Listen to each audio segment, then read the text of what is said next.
언약갱신 예배, 뭐 성지 작업, 랜더 어떤 거든지 그 이름이 다 비슷한데 준비물은 올리브 기름입니다. 올리브 기름. 어떤 분은 뭐 포도씨 기름 여러 가지를 준비하는데 올리브 기름이 감람류, 그리스도를 상징하기 때문에 우리는 올리브 기름을 씁니다.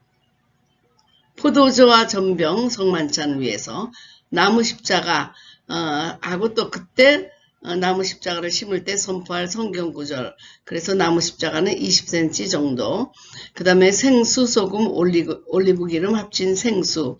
그 다음에 땅밟기 선포문, 언약갱신 기도문, 성만찬 예문은 제가 이 동영상 아래에 이렇게 넣어드리도록 하겠습니다. 이 준비물은 자세히 하나씩 설명해 드리도록 하겠습니다. 사단이 가장 싫어하는 것 세 가지가 올리브 기름, 성만찬, 그리고 십자가입니다. 그래서 우리는 올리브 기름을 항상 이렇게 기름 부음 집회 때 사용하는데 예수님을 상징하는 감람류입니다. 그래서 왕의 대관식, 제사장의 임명, 선지자의 임명 등에는 당연히 사용했고요. 치유의 기름으로 사용되었습니다. 그리고 시편 23편에서 양들에게도 기름을 부어줄 때 벌레들이 와서 해를 끼치지 못하도록 했고, 이 벌레들이 양들에게 와가지고 코를 통해서 뇌에 들어가면 양들이 죽는다고 그래요. 그래서 온몸에 그 기름으로 발라주곤 했다고 합니다.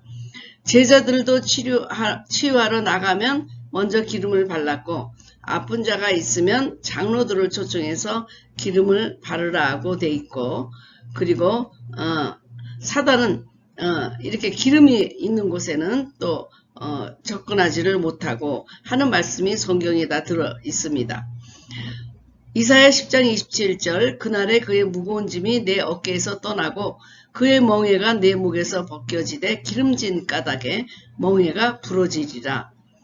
마가복음 6장 13절 많은 귀신을 쫓아내며 많은 병자에게 기름을 발라 고치더라. 야고보서 5장 14절 너희 중에 병든 자가 있느냐? 그는 교회의 장로들을 청할 것이요 그들은 주의 이름으로 기름을 바르며 그를 위하여 기도할지니라. 여기에서 모든 기름은 올리브 기름입니다.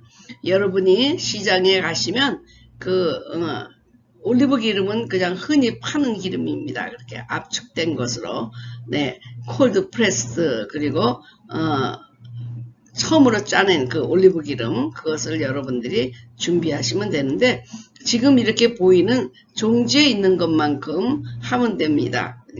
큰 병을 사셔서 여러분이 이렇게 종지에 담아 주시면 좋겠습니다.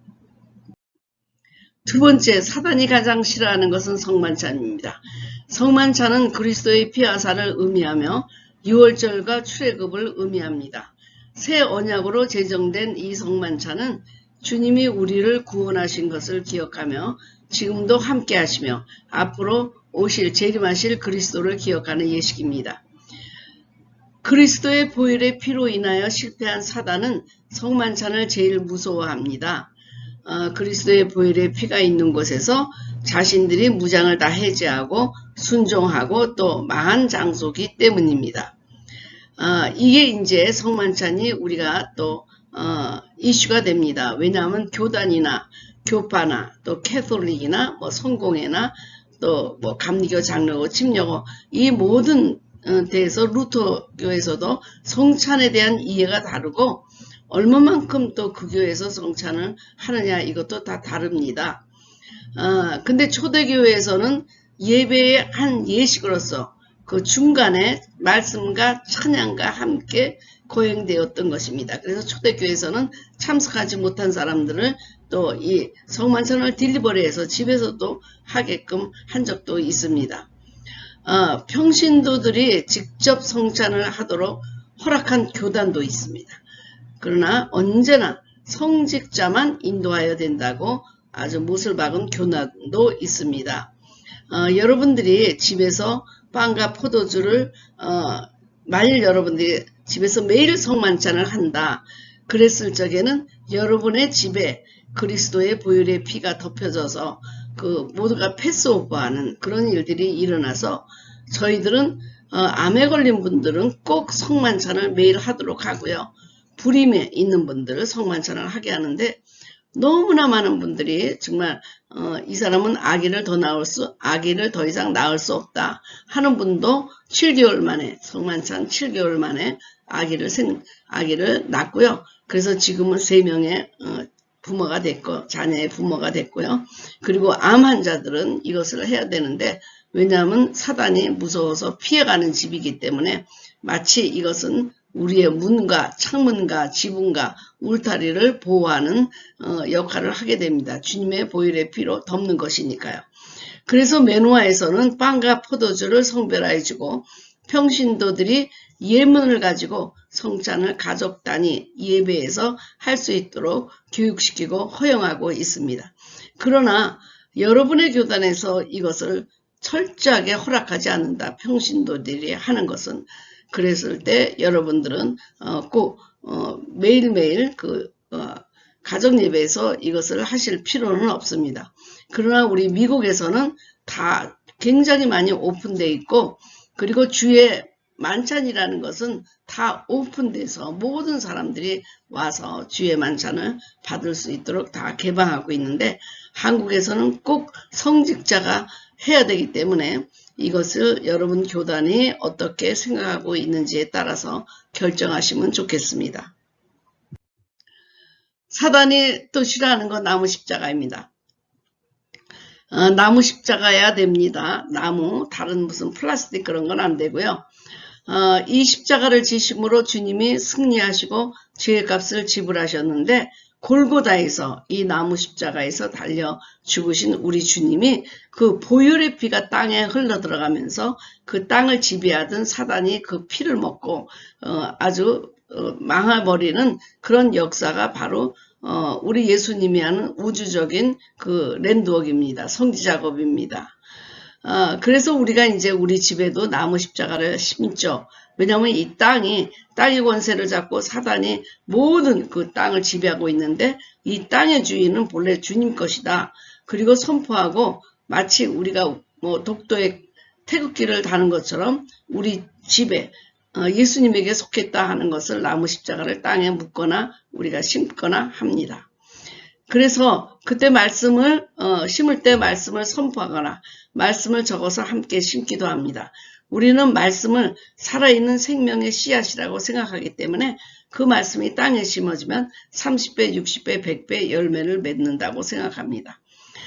이거는 십자가를 하나님을 형상화한 것이 아니냐라고 물어보는 분들이 많이 있는데 사실 십자가는 이런 하나님을 형상화한 것이 아니고 주님이 직접 거기서 돌아가시고 승리하신 곳이기 때문에 이것은 우상화한 것이 아닙니다. 그리고 나무 십자가에 하는 것은 나무에 달린 자마다 저주받은 자라고 했기 때문에 나무 십자가, 아니 20cm 되는 나무 십자가를 여러분이 가지고 오시고 만일 여러분이 땅이 없는 아파트다 그러면 흙이 있는 화분을 준비하셔서 이 십자가를 심거나 묻도록 하겠습니다. 생수를 우리가 뿌리면서 달면서 땅 밟기를 하는데요. 큰 생수 한 통에다가 올리브 기름 2스푼, 소금 2스푼을 넣어가지고 특히 집안의 하수도라든지 밖에도 큰 나무들이 있는 곳에 집중적으로 뿌리면서 사단을 대적하며 땅 밟기를 합니다. 이런 이유는 물가에 많은 그 사단의 역사가 있다라고 생각해서 그렇게 하는 거거든요. 그래서 성수는 성결하게 하는 것을 의미하고 기름은 구별되는 것. 우리가 거룩하게 구별되는 것. 소금은 부패한 것을 청결케 하고 변하지 않은 하나님의 언약을 상징함으로써 함께 섞어서 땅밟기를 하면서 이것을 뿌립니다. 그러면서 가난의 영은 물러갈지어다. 가난의 영은 묶일지어다. 부여의 영이 풀어질지어다. 이렇게 묶는 거하고 푸는 것. 그리고 물러가게 하는 거하고 임하게 하는 이것을 계속 선포하면서 우리가 집주의를 땅밟기를 하는데 만일에 여러분들이 땅 밟을 것이 없다. 그럴 땐 집안에서 이제 이렇게 하수도나 이런데 화장실 이런데 지저분한 데를 이거를 뿌리고 그리고 집안을 여러분들이 땅 밟기 선포문을 들고 가난의 영은 물러갈지어다. 부여의 영이 임할지어다. 반대로 우리가 묶는 것 대신에 하나님의 영이 이렇게 풀어지는 역사를 위해서 우리가 집안을 돌면서도 할 수가 있습니다. 언약갱신 기도문을 전문을 올려놓았고요. 그리고 이것도 그 동영상 아래에 넣어드릴 테니까 여러분들이 카피하시면 좋습니다. 땅밟기 선포문 일부, 예를 들어서 보혈의 능력, 그러면 다 같이 또 여러 형제가 어린 양의 피와 자기의 증거하는 말을 인하여 저를 이기었노라 하면서 화답하면서 땅을 밟으러 나가는데, 땅 밟을 곳이 없으면 아파트 내에서 방과 마루 뭐 무슨 응접실 이렇게 돌면서 땅 밟기를 하게 됩니다. 땅에 십자가를 심을 때 선포하기를 원하는 말씀의 예들을 이것도 일부입니다. 이것도 올려놓겠습니다. 그러니까 나는 우리 집이 정말 부유했으면 좋겠다. 그러면 땅에 십자가를 심을 때나 묻을 때 우리 주 예수 그리스도의 은혜를 너희가 알거니와 부여하신 이로써 너희를 위하여 가난하게 되심은 그의 가난함으로 말미암아 너희를 부여하게 하려 하심이라. 고린도후서 8장 9절. 이 말씀이 30배, 60배, 100배 열매를 맺기를 바랍니다 하면서 선포하거나 아니면 그 말씀을 종이에 적어가지고 땅에 심거나 하게 되는데, 이것도 제가 이 밑에다 올려드리겠습니다. 그리고 가정 성만찬식 예문입니다. 이것도 일부인데 아주 간단합니다. 이 성만찬 기도하고, 그리고 성만찬 제정, 성만찬 성별, 그리고 떡과 포도주를 한 다음에 그 다음에 우리가 감사기도를 끝나는 것인데요. 우리가 이제 그날 랜드웍 예배를 할 때 여러분이 식빵하고 포도주 아니면 전병하고 포도주를 준비해 오면 우리가 성별 기도를 해줍니다. 그리고 개인적으로 할 적에는 여러분이 조그만 포도 잔하고 그 다음에 그 식빵을 이렇게 잘라서 여러분이 준비해서 그날 같이 성만찬을 하도록 하겠습니다.